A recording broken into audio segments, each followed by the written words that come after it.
Hello friends, welcome to this module. इस module में हम जानेंगे कि फ्लिपकार्ट पर एडवर्टीजमेंट करने की क्या जरूरत पड़ती है और फ्लिपकार्ट पर अपने प्रोडक्ट की एडवर्टीजमेंट कैसे की जाती है। तो आइए इसके बारे में जान लेते हैं। अब सबसे पहले डिस्कस करते हैं कि एक फ्लिपकार्ट सेलर को फ्लिपकार्ट पर एडवर्टीजमेंट करने की जरूरत क्या पड़ती है। देखिए, आपको पता है कि फ्लिपकार्ट पर करोड़ों कस्टमर रजिस्टर्ड है जो कि फ्लिपकार्ट के थ्रू ऑनलाइन शॉपिंग करते हैं। तो जब भी कोई कस्टमर फ्लिपकार्ट पर शॉपिंग करने के लिए फ्लिपकार्ट ऐप को या फ्लिपकार्ट वेबसाइट पर जाता है तो वो कोई प्रोडक्ट सर्च करता है। जैसे मान के चलिए उसको चाहिए स्पोर्ट्स शूज, तो उसने स्पोर्ट्स शूज को सर्च किया। अब उसके पास एक लिस्ट ऑफ प्रोडक्ट आ जाती है जो कि काफी लंबी लिस्ट होती है, मल्टीपल पेजेस में मल्टीपल प्रोडक्ट्स होते हैं। अब अगर आप एक ऐसे सेलर हो जिसने 2 महीने पहले ही फ्लिपकार्ट पर रजिस्टर किया है और आप स्पोर्ट्स शूज कैटेगरी में ही डील करते हो, आपने अपने प्रोडक्ट लिस्ट कर दिए, आपको पता है आपका प्रोडक्ट कहीं से भी उस कस्टमर को नहीं दिखने वाला, जबकि वो धूल आप ही की तरह के प्रोडक्ट रहा है, लेकिन उसको फिर भी आपका प्रोडक्ट नहीं दिखने वाला। रीजन ये हो सकता है कि अभी आपके प्रोडक्ट की इतनी विजिबिलिटी अच्छी नहीं है। रीजन ये भी हो सकता है कि स्पोर्ट्स शूज कैटेगरी में मल्टीपल सेलर्स हैं और उनमें से कुछ सेलर्स तो बहुत अच्छा परफॉर्म कर रहे हो, तो उन्हीं के प्रोडक्ट जो है कस्टमर को दिख रहे हो। तो ऑब्वियसली एज अ सेलर आपको लगेगा फिर मैं इनको कैसे कंपीट कर पाऊंगा। अगर हम ऑर्गेनिकली बात करें कि आप उन कॉम्पिटिटर्स के साथ अच्छे से कंपीट कर पाओ तो उसके लिए आपको काफी ज्यादा समय लग जाएगा। ऑर्गेनिकली आपकी लिस्टिंग की विजिबिलिटी बढ़ने में ऑब्वियसली बहुत सारा समय लगेगा, क्योंकि वो सेलर जो पास्ट में 4-5 साल से फ्लिपकार्ट पर सेल कर रहे हैं, अच्छा परफॉर्म कर रहे हैं, आप उनकी लिस्टिंग को कंपीट नहीं कर पाओगे। अब ऑब्वियसली बात है, एक कहावत है कि जो दिखता है वो बिकता है। अब अगर आपका प्रोडक्ट कस्टमर को दिख ही नहीं रहा तो वो उसे खरीदेगा क्या। इररिस्पेक्टिव ऑफ कि आपने बहुत हाई क्वालिटी की इमेज लगा रखी है, आपने लिस्टिंग बहुत अच्छे से कर रखी है, आपने बहुत अच्छे से इंफॉर्मेशन प्रोवाइड कर रखी है, आपका टाइटल डिस्क्रिप्शन बहुत अट्रैक्टिव है, लेकिन जब आपका प्रोडक्ट दिख ही नहीं रहा आपके टारगेट कस्टमर को, तो आपको ऑर्डर्स कहां से आएंगे। और यही फ्लिपकार्ट एडवर्टीजमेंट का रोल आता है। फ्लिपकार्ट एडवर्टीजमेंट के थ्रू कोई भी सेलर अपने प्रोडक्ट पर एडवर्टीजमेंट करके उसकी रैंकिंग बढ़ा सकता है। यानी कि भले ही वो नया सेलर है, भले ही उसे बहुत ज्यादा समय नहीं हुआ है, फिर भी वो अपने प्रोडक्ट को फर्स्ट पेज पर ला सकता है। ये सब पॉसिबल है फ्लिपकार्ट एडवर्टीजमेंट से। और एक बार जब किसी सेलर का प्रोडक्ट फर्स्ट पेज या सेकंड पेज पर दिखने लग गया तो कस्टमर को आपका प्रोडक्ट दिखने लग जाएगा, और जब ज्यादा कस्टमर देखने लग जाएंगे आपको प्रोडक्ट तो ऑब्वियसली कुछ ना कुछ उसे खरीद भी लेंगे। तो जब आपका प्रोडक्ट एडवर्टीजमेंट के थ्रू दिखने लग जाएगा तो उसके बिकने के चांसेस ऑटोमेटिकली बढ़ जाएंगे। तो इसलिए फ्लिपकार्ट एडवर्टीजमेंट की जाती है। अब देखिए, फ्लिपकार्ट एडवर्टीजमेंट के बारे में अच्छे से समझने के लिए पहले ना सबसे पहले आपको कुछ टर्म्स बहुत अच्छे से क्लियर होनी चाहिए। मतलब ये टर्मिनोलॉजी है जो कि एक सेलर को पता ही होना चाहिए अगर आप फ्लिपकार्ट एडवर्टीजमेंट कर रहे हो। देखिए, सबसे पहला टर्म है व्यू। व्यू क्या होता है? आपने एडवर्टीजमेंट किया, मान के चलिए आपने एडवर्टीजमेंट किया और उसके बाद उस एड को कितने लोगों ने देखा, वो बताता है व्यू। मतलब कितने व्यू उस पर्टिकुलर एड के हुए वो बताता है व्यू। दूसरा है क्लिक।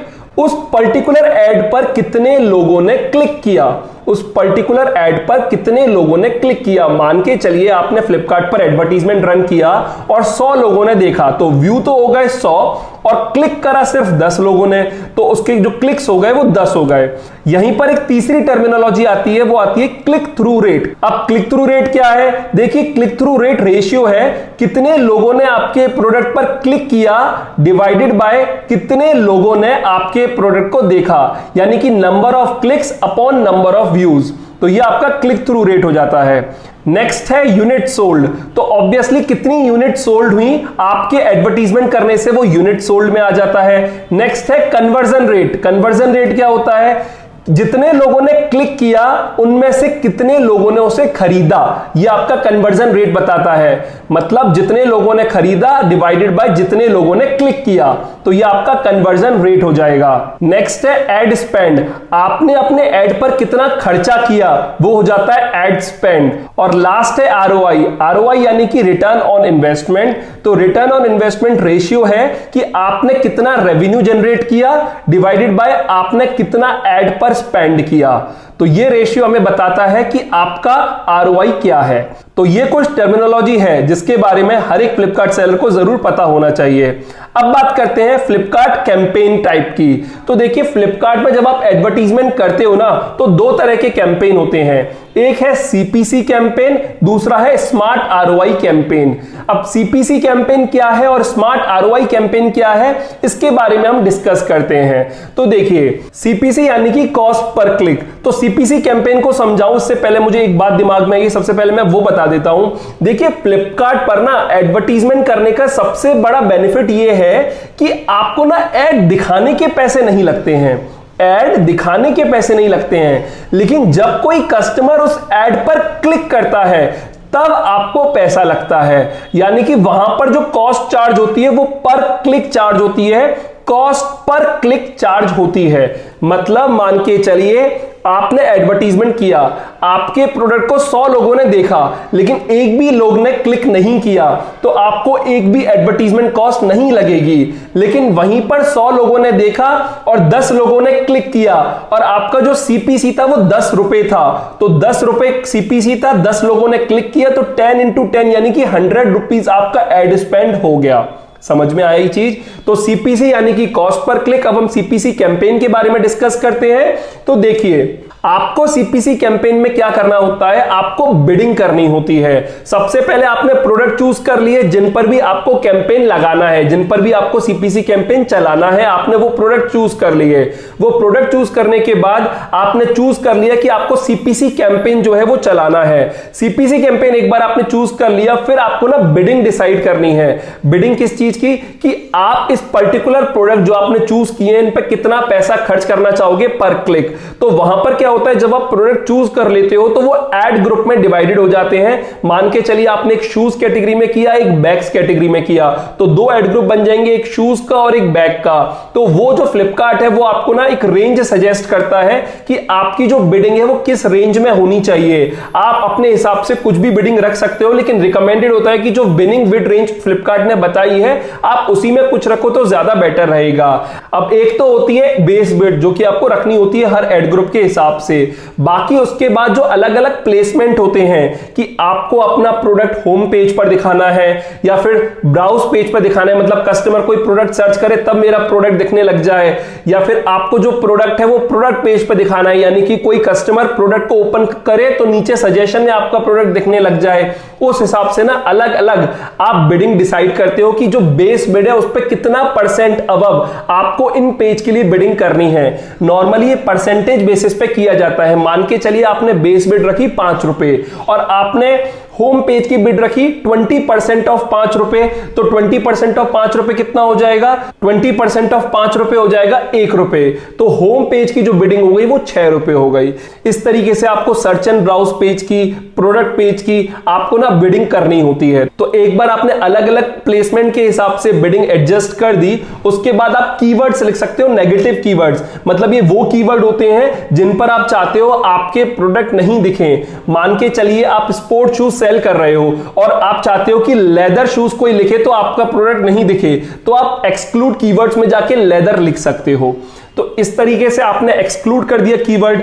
आपको उधर बजट डिसाइड करना होता है कि कितना बजट आपको इस कैंपेन पे खर्च करना है, और ये सब एक बार करने के बाद आपको कैंपेन जो है वो चालू कर देना होता है। इसी तरीके से दूसरा कैंपेन होता है स्मार्ट आरओआई। अब स्मार्ट आरओआई में ना आप एक झंझट से बच जाते हो कि आपको जो कॉस्ट पर क्लिक यानी कि सीपीसी डिसाइड नहीं करनी होती।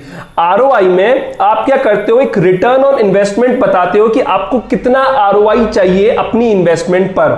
आपको ये बताना होता है सिर्फ। बाकी आपको जैसे आपने सीपीसी में प्रोडक्ट चूज किए वैसे स्मार्ट आरओआई में भी आपको प्रोडक्ट चूज करने हैं। प्रोडक्ट चूज करने के बाद आपको आरओआई बताना है कि कितना आरओआई चाहिए आपको पर्टिकुलर एड ग्रुप पर, और फिर आपको कैंपेन जो है वो चालू कर देना है।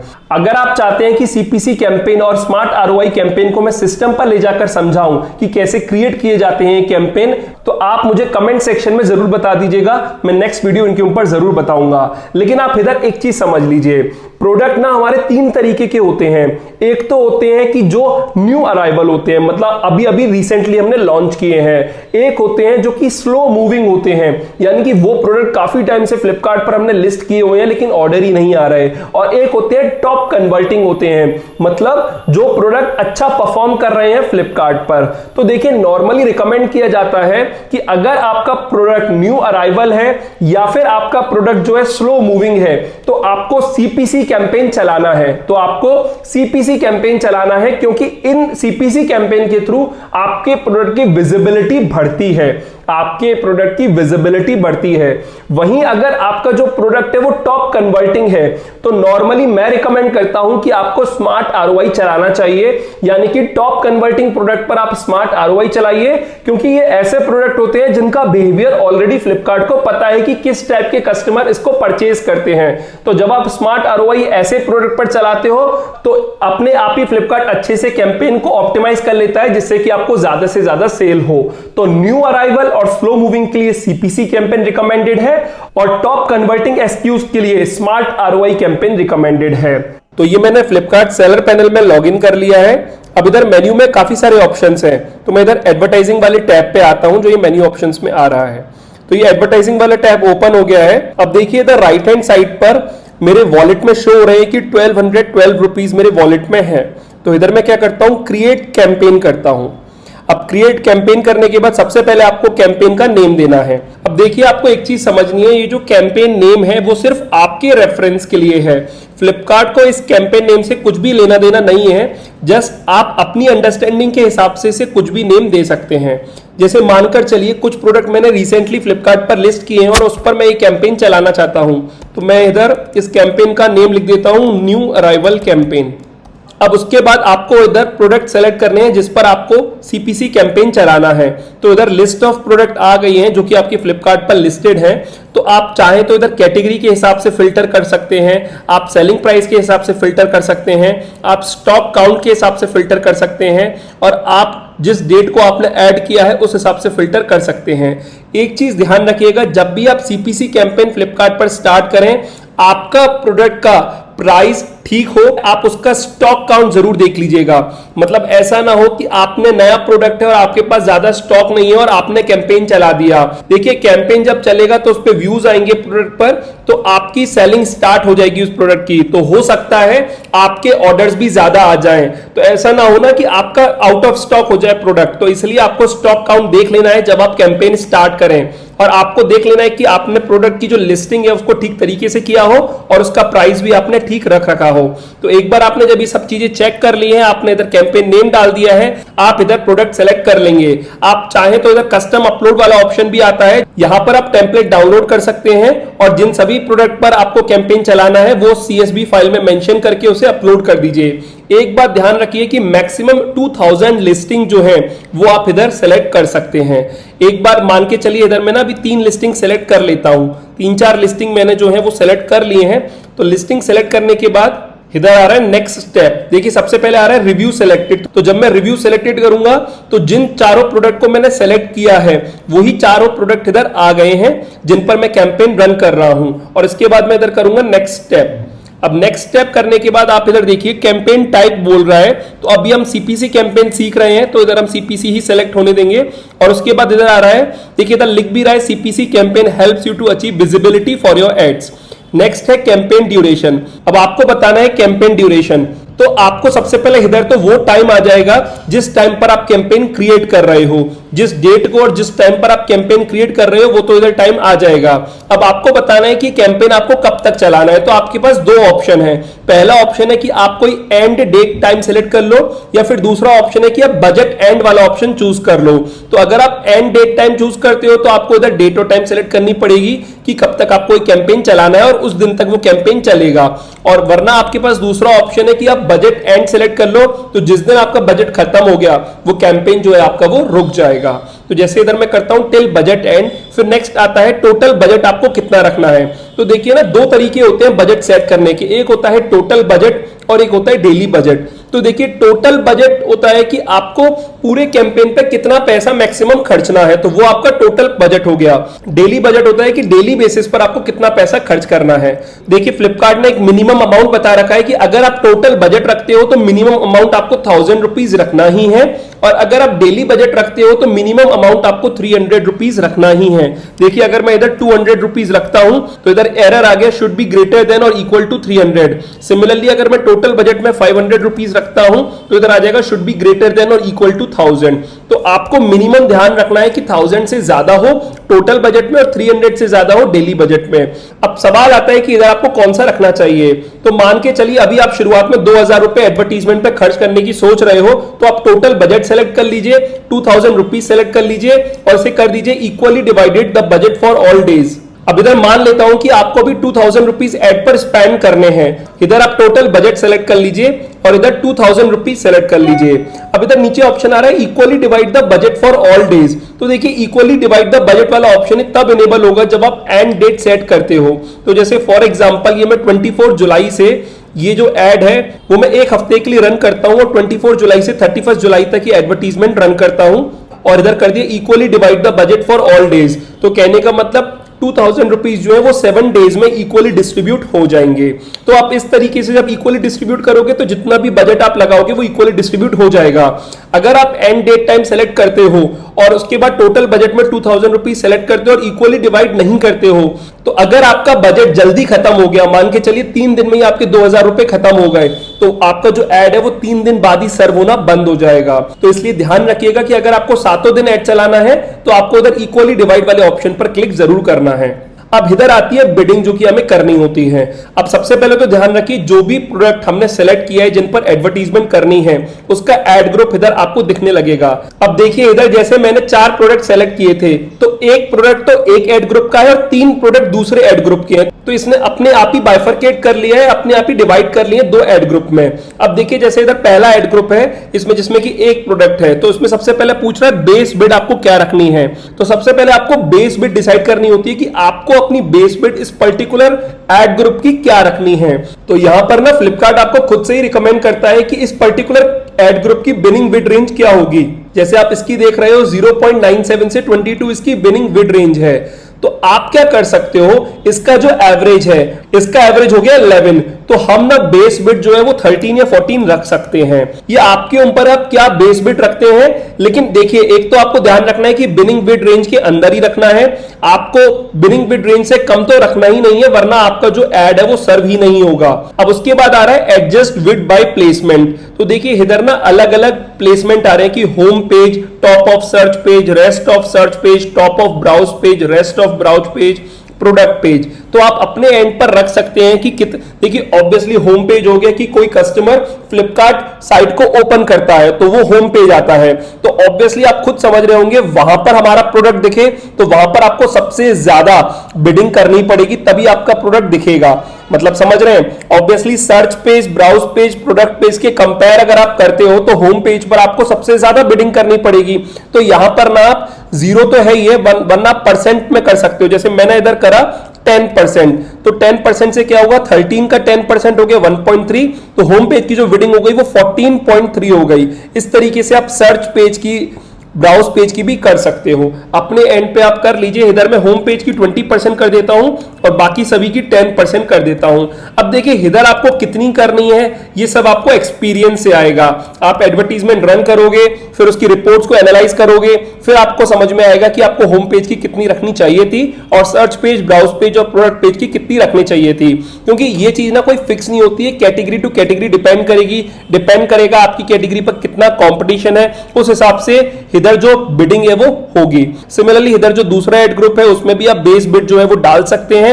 अब इधर आपको बेस बिड रखनी है तो देखिए इधर एक चीज ध्यान रखिए, इधर बिनिंग बिड रेंज 3.03 से 91.12 है। तो अगर आप इधर बेस बिड 2 रखोगे तो चांसेस बहुत ही कम हो जाएंगे कि आपके प्रोडक्ट के एडवर्टीजमेंट पर व्यूज भी आए, क्योंकि आप ये समझिए कि आपने बिनिंग बिड रेंज से कम रख दिया है बेस बिड। तो इसलिए जो इधर रेंज दे रखी है आपको इसी के बीच में कोई वैल्यू रखनी है। अब ऑब्वियसली इधर आप देख रहे हैं इस पर्टिकुलर कैटेगरी की जो हायर एंड है वो 91 है, जो कि बहुत ज्यादा है। मान के चलिए 90 आप रखते हो तो एक क्लिक करने पर 90 रुपीज आपके अकाउंट से डिडक्ट हो जाएंगे। तो आपको ऐसे एड ग्रुप में बहुत सोच के, बहुत संभल कर आपको बिडिंग करनी है और आपको फिर उसको एनालाइज करना है। जैसे इधर मैं अभी कर देता हूं 10 रुपीज, फिर उसके बाद आ रहा है home page, top of search page, तो इधर मैं वही कर देता हूं जो मैंने ऊपर किया है, apply same configuration to all ad group. जब मैं इधर टिक कर दूंगा तो यहां पर भी वही आ जाएगा 20 10 10 10 10। ठीक है, तो ये मैंने बिडिंग कर ली। अब इधर एक ऑप्शन आ रहा है कैंपेन बजट का। तो देखिए वैसे तो हमने campaign budget already 2000 rupees total budget set कर रखा है, लेकिन आप चाहते हो कि इस पर्टिकुलर एड ग्रुप के लिए भी अलग से बजट हो, मतलब 2000 रुपए में 1500 रुपया पहले वाले एड ग्रुप पे ही खर्च करना चाहते हो, तो आप उस हिसाब से इधर बजट लिमिट भी कर सकते हो। लेकिन मैं रिकमेंड करता हूं कि आप ऐसा बिल्कुल भी ना करें, आपने जो ऊपर सेट कर दिया उसी को चलने दें। अब आता है एक्सक्लूड कीवर्ड। अगर आपको लगता है कोई पर्टिकुलर कीवर्ड पे आपका प्रोडक्ट नहीं दिखे, जैसे मैंने आपको एक एग्जांपल के थ्रू भी पहले बताया था कि अगर आप स्पोर्ट शूज सेल करते हैं और आप चाहते हैं कि लेदर शूज में आपका प्रोडक्ट नहीं दिखे, तो आप इधर लेदर लिख सकते हैं और उसमें साफ साफ लिख रहा है कि आपको कीवर्ड के बीच में कॉमा पुट करना है। बहुत से लोगों को इधर डाउट आता है कि जब हम कीवर्ड लिखते हैं तो कॉमा लगाए नहीं लगाए दो कीवर्ड के बीच में, तो बिल्कुल आपको जो है कॉमा लगाना है। तो आप इधर कीवर्ड लिख सकते हैं जो भी आपको एक्सक्लूड करने हैं और फिर उसके बाद आपको नेक्स्ट स्टेप करना है। नेक्स्ट स्टेप करने के बाद आप इधर देखोगे इधर कैंपेन नेम आ गया है, कैंपेन टाइप आ गया है, कैंपेन ड्यूरेशन आ गया है, कैंपेन बजट आ गया है और इधर एड ग्रुप आ गया, जो आपने बिडिंग सेलेक्ट की है वो आ गया है, टोटल बजट आ गया है और उसके बाद जो वॉलेट डिडक्शन है वो आ गया और अमाउंट पेएबल, क्योंकि हमने जो बजट सेट किया है वो 2000 का किया है और वॉलेट डिडक्शन जो है वो 1212 का है, तो जो अमाउंट पेएबल है वो 787 रुपीज बन गया है। अब मैं इधर करता हूं पे एंड क्रिएट कैंपेन। अगर मैं करूंगा तो इसमें लिख रहा है insufficient funds to create this campaign, top up your wallet to continue. तो हमें ना टॉप अप करना पड़ेगा, तो यहां पर अब आप अपने वॉलेट में टॉप अप कर सकते हो, ठीक है। लेकिन अभी मैं क्या करता हूं, क्योंकि मुझे अभी टॉप अप नहीं करना है, तो यहां मैं इस कैंपेन का बजट जो है वो 1000 रुपीज रख देता हूं और 1000 रुपीज करने के बाद अब मुझे कोई भी अमाउंट पे नहीं करना है और पे एंड क्रिएट कैंपेन करके कंफर्म कर देता हूं। तो देखिए अब इधर क्या आ रहा है कि आपका जो कैंपेन है वो क्रिएट हो गया है successfully. New arrival campaign, campaign type जो हमने सब चूज किया है और मेरे वॉलेट का बैलेंस अब 212 रुपए ही रह गया है। अब आप इधर देख सकते हैं ad spend, revenue, ROI, unit sold, conversion rate, clicks, click through rate, views, इन सभी टर्मिनोलॉजीज के बारे में मैं ऑलरेडी फ्लिपकार्ट एडवर्टीजमेंट वाली वीडियो में समझा चुका हूं। अगर आपको नहीं पता तो आप एक बार वो वीडियो जरूर देख सकते हैं। तो अब आप इधर 2-3 दिन बाद अपनी परफॉर्मेंस एक बार चेक कीजिएगा कि जो आपने कैंपेन चलाया है उसकी परफॉर्मेंस क्या रही। बाकी आपने एक हफ्ते का कैंपेन चलाया है तो एक हफ्ते बाद तो आपको डिटेल्ड एनालिसिस करनी है और उसी के हिसाब से आपको अपनी बिडिंग में चेंजेस करके इस कैंपेन को कंटिन्यू करना है। तो इस तरीके से सीपीसी कैंपेन चलाया जाता है। तो अब आपको समझ में आ गया होगा कि फ्लिपकार्ट पर एडवर्टीजमेंट कैसे की जाती है। अब चलते हैं अगले मॉड्यूल की तरफ।